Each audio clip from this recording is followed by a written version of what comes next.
Why is it important to have plants in the garden in winter and how to arrange them? We bring you a guide to good and bad neighbors. How to arrange plants in the garden during winter, what plants to plant, and how to plant for spring. Winter gardens offer a great opportunity to take advantage of the colder months to grow hardy plants that will provide you with fresh vegetables even when the temperatures drop. Proper planning of the arrangement of plants during the winter is essential in order to make the most of space and prepare the soil for spring crops such as tomatoes, peppers, and other heat-loving plants. In this guide, we will explain which plants to plant, how to arrange them in the garden, and how to plan the removal of winter crops in the spring to ensure ideal conditions for planting other summer crops. Winter gardening not only enables a continuous yield of vegetables during the cold months, but also helps to preserve the soil. Plants that grow during the winter act as a neutral ground cover, reducing erosion and leaking of nutrients. In addition, many winter crops such as spinach and onions help prepare the soil for spring planting as their roots improve the soil structure and help control the weeds. First, we will say what are the winter crops that we are growing now. Then we will tell you how to combine them and provide space for spring planting. Winter crops are usually resistant to cold and frost and can grow successfully in colder conditions. Here is an overview of the key plants recommended for winter growing. First up is spinach, one of the most resistant plants for winter. Spinach thrives in cooler conditions and produces a quick yield. It can be planted in autumn and harvesting lasts until spring. There is also the indispensable Swiss chard, a resistant plant that tolerates low temperatures and its leaves remain fresh even during frosts. It is ideal for continuous picking, and I think you can grow Swiss chard throughout all the year. We also have a fast-growing vegetable, radishes. They can be planted during autumn and winter, and of course also in early spring. They can be planted between other crops as a supplement or as a fast crop that doesn't take up much space. And now the plants that are traditionally planted in autumn and overwinter in the ground, onions and garlic. They can grow with many other plants and don't take up much space, while their scent can repel pests. They are easily combined with many different plants.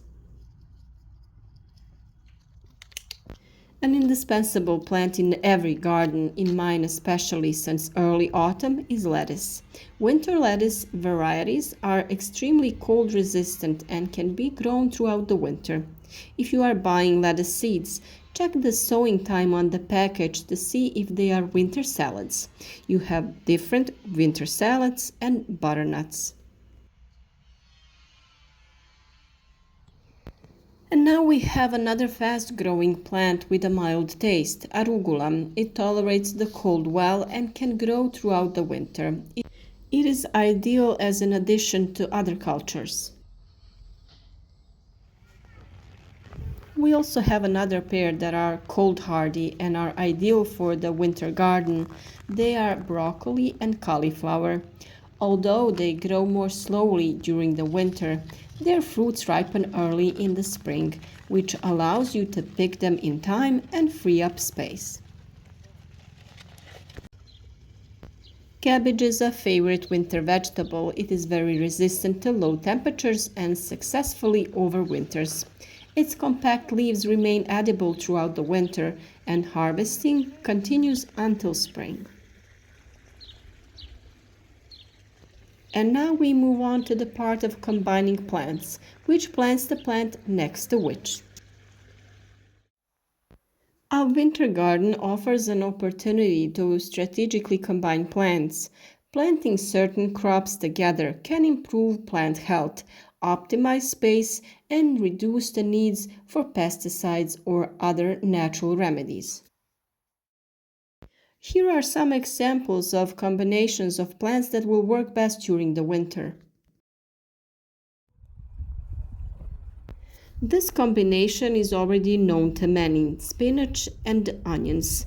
Spinach grows quickly and can be planted between rows of onions. These plants don't interfere with each other, and onions can help deter pests that attack spinach. That's a good advantage. Another great combination is chard and radishes. Radishes grow quickly and can be planted between rows of chard, which has a longer growing period.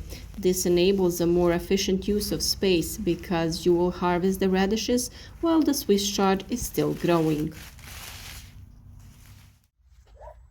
And now it's turn for the cabbage, broccoli, and cauliflower. These plants belong to the same family of vegetables and can be planted together.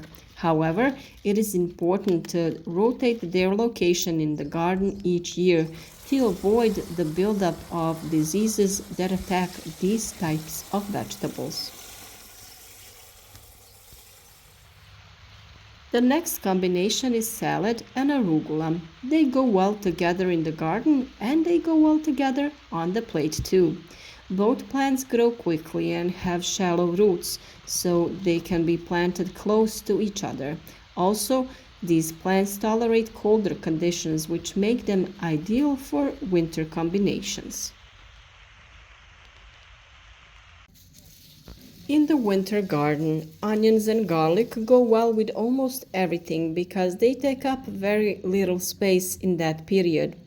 It will only need space later when we harvest different cabbages and lettuces so that the onions and garlic stay in the ground, develop, and leave so it can ripen. You can plant it next to any of the mentioned crops, and it is excellent for planting next to cabbage because it helps repel pests and reduces the necessity for our interventions with natural preparations. You have recipes for natural remedies on our YouTube channel. One of the key benefits of winter gardening is that when winter plants reach the end of their cycle, the soil is already prepared for spring planting. This is why it is important to carefully plan the removal of plants in order to free up space for spring crops such as tomatoes, peppers, cucumbers, and zucchini. There are several planning steps here. The first step is harvesting winter crops. You can start harvesting most winter plants such as spinach, radishes, and lettuce in late winter or early spring. It is important to ensure that the harvest is complete by the beginning of March so that you have enough time to prepare the soil for the spring crops. The second step is to prepare the soil for spring crops. After removing the winter plants, enrich the soil with compost or manure. This will ensure that the soil is nutritious and ready for planting crops that require more nutrients such as tomatoes and peppers.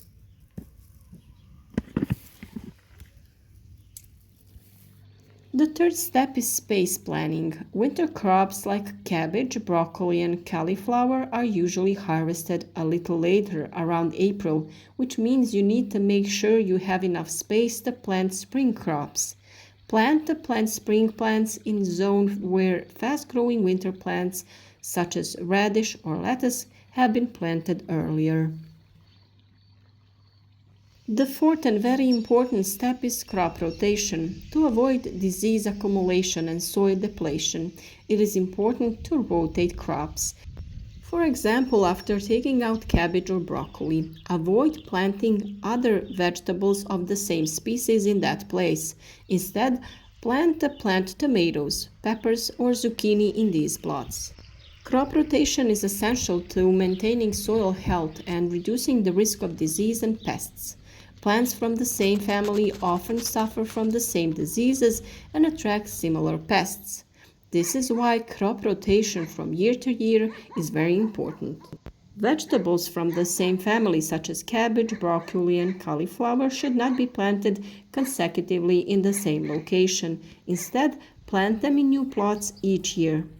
Onions and radishes are good to plant after these vegetables because they have different nutrient needs and help control certain diseases in the soil.